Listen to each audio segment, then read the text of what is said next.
After Makia Little will be Chloe Murphy, Sean Daly, and Ovetta Scott, and then Emmett Fletcher.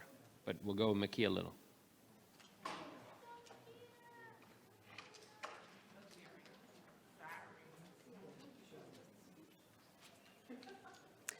Greetings, Dr. McDade, Chairman Lateef, and members of the Prince William County School Board. I would like to speak with my fellow co-parents this evening.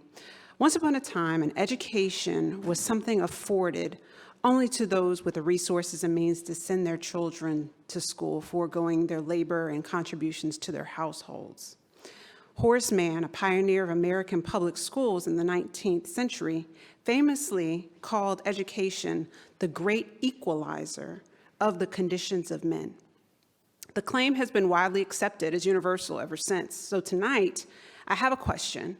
If a public education is supposed to be the great equalizer, why are so many objections to equity work and equity-minded thought within public schools?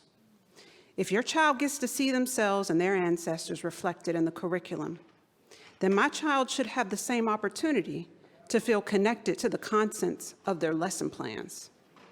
If you want your child to learn alongside my child and breathe freely, my child should have the ability to learn alongside your child without developing a life-threatening illness that negatively impacts their ability to breathe.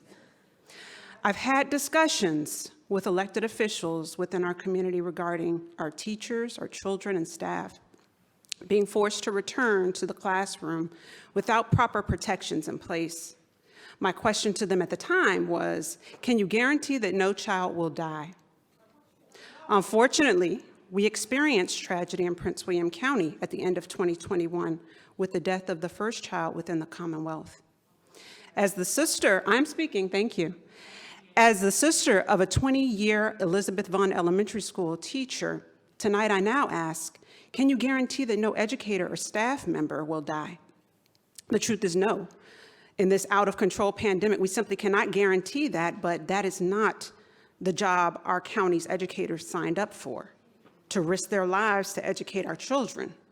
And as a mother of 3 Prince William County students, yes, I also worry about learning loss. However, how important does learning loss become if my child is dead? I, for one, am not willing to gamble with their lives, and I know without a shadow of a doubt in saying that I speak for the majority of parents in this county. You do not. So if homeschooling and private schooling are what you prefer your child to have at the breathing liberties and lesson plan restrictions that you want them to have, cool. But for a public education, it is important that we understand and accept that the public policies and procedures we establish will have to work for the health, safety, and well-being of the public. Thank you. Chloe Murphy.